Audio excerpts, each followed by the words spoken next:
Hi, I'm Alex Weber. This is my ToK presentation and you're about to watch it. Alright, so for theater class I had to do my IPP, that's Independent Project Portfolio. For it I wrote an original play. Now this play, I think it's pretty good. You should come see it when it shows January, February. Anyway, I gave it to Miss Moon, the theater teacher, downstairs, you might know her, to see if she liked it. And after a day, she came back to me and said, you know, Alex, I didn't get it at first, but after that I really got it. Can you tell me, what did you mean by it? And I said, I don't know. What, you tell me. She said, don't tell me that there isn't a meaning. And I didn't really have a response to that. And so that sort of really bugged me for a little bit. I mean, it's almost as if my play lost value because I didn't have some sort of grand design behind it.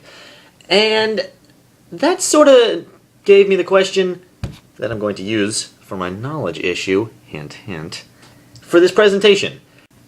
To what extent is the meaning of a work of art dictated by the intent of its author? Now this applies to art in general, but I'm specifically referring to written texts, books, novels, or in my case, a play. Now if it were me and I just heard that knowledge issue, I'd say, Alex, you just used some vague terms, bro. Like meaning, value, what does that even have to do with anything? And to that I would respond, definition time! Meaning, it's the end, purpose, or significance of something. Now, I mentioned author's intent dictating meaning. Now, you might say author's intent dictating meaning as opposed to what? And that's where the concept of reader interpretation comes in. Now, reader's interpretation versus author's intent. Author's intent is fairly self-explanatory. It's what the author wants to be communicated with the text. Now, reader's interpretation, also sort of self-explanatory. It's what the reader gets from the text. So the difference is what is intended to be communicated and what is communicated, what the reader gathers from it. And now that we have all those things in place, let's actually begin to answer the question. First, we're going to talk about deconstructionalism. Now, the deconstruction method of literary analysis and critique is the one that I personally subscribe to.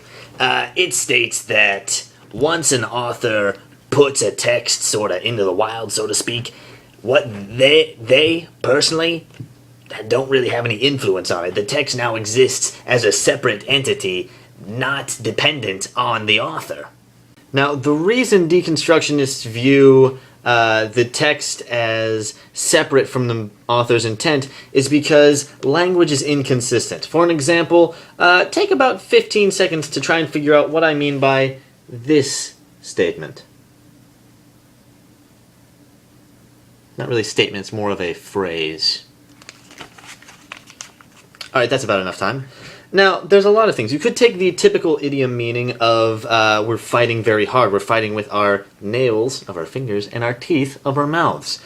But I could mean that a nail and a tooth that have been somehow anthropomorphized are actually fighting each other. And even more than that, it's not even clear what I mean by nail. Like, it could mean a nail like this, like for wood and hammers and stuff, or a nail like this for fingers and hands and stuff. Tooth, there's not that many definitions of tooth. Fighting also only has one definition. Oh, I just noticed. I didn't capitalize, or rather, I capitalized everything, which makes it even more ambiguous. Tooth and nail might be the names of two new professional wrestlers who have taken into the lightweight, heavyweight championship. One's fat, the other skinny. Who knows what I mean? Now, it's entirely possible that I could come and say, oh, I meant the pro wrestler thing. Tooth and nail are two guys that I used to know back in high school. I'm still in high school. But the deconstructionists would view that as sort of cheating, because I didn't say that in the written work, in this case, the 4 words that I wrote on this piece of paper. So what I say outside of this doesn't really count. So if the deconstructionists don't put any emphasis on what the author intended, what do they put emphasis on? Well, I'll tell you, I mentioned it earlier, it's largely focused on the reader's interpretation. So, for example, even though I said that I meant pro wrestlers, you could take this to mean that ice cream is being served in the cafeteria. Because as we found out in English class, there's no wrong interpretations, there's just ones that are better defended. And going back to the knowledge issue, a deconstructionist view of it would state that the author's intent shouldn't dictate the value at all. Because to get the meaning, and then the value that you derive from the meaning, you shouldn't use the author's intent at all. Now, if your interpretation and the author's intent are the same, like if I meant the pro wrestling thing and you thought I meant the pro wrestling thing, that's a cool coincidence, but that doesn't really add anything. It just means that the author was very clear in making their intent known. And I like that because I personally believe that if you can't get your intent across with a work, then you may not have written it as clearly as you thought you had. And now for almost a complete about-face, we go from where the viewpoint where the author's intent is not relevant at all to the one where it is not only relevant but omnipresent. I'm referring, of course, to, view my notes, psychoanalytic criticism. Sounds fancy. Now, psychoanalytic criticism states that everything in a text has intended meaning, though the intent might have been subconscious. And in psychoanalytic criticism, everything is examined. For example, why did I capitalize everything? As you can see, I started to make a lowercase a, but then it turned into an uppercase. Maybe it's because I have some sort of need for uniformity. Why did I specifically say tooth and nail? Maybe it's some sort of subconscious focus I have on mouth and hands. I don't know. This would be a place where Freud would have a field day, man. In fact, a lot of Freud's theories are used in psychoanalytic criticism.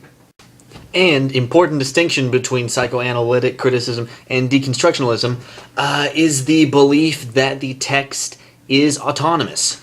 In deconstructionalism, the text is independent from the author, but in psychoanalytic criticism, the author dictates everything about the text. Psychoanalytic criticism sort of states that your interpretation should be based on what you think the author meant, creating a hybrid of the author's intent and the reader's interpretation. So it's your interpretation of his intent. So, to answer our knowledge issue from a psychoanalytic critic's point of view, the author's intent should have the same amount of say in the meaning of the work as your interpretation. It's sort of a 50-50 deal. Now, the last way we're going to view the knowledge issue is going to have the least amount of time dedicated to it because it's the most easily explained. It's called intentionalism, and it's almost the exact opposite of deconstructionalism. In intentionalism, the author's intention is the way that the text is meant to be viewed. And, furthermore, it's sort of stated that if the author says this is what their work means, like outside of the work, that's what it means. So, if I were to say, these words refer to professional wrestlers, you have to accept that if you're an intentionalist. That's just how it works. And by that logic, my play, which I intended to be open to interpretation, is not devalued by the fact that it's open to interpretation, because that was my intention. Weird little paradox there.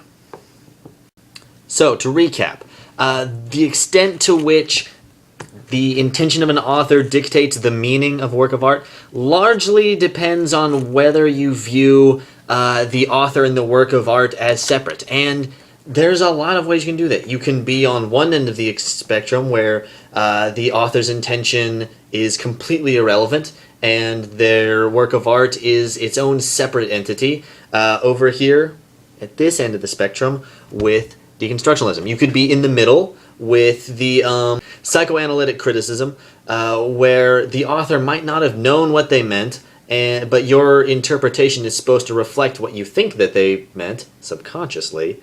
Or you could be way down here at the other end, where interpretationalism lives. In interpretationalism, whatever the author says it means, even if you don't, even if that's not what you thought when you first read it. And really, where you lie on that spectrum is completely subjective. There's not really a definite correctness. It's just about how you personally view things. So, I think that's it for me. Do you think that's it? I'm sideways.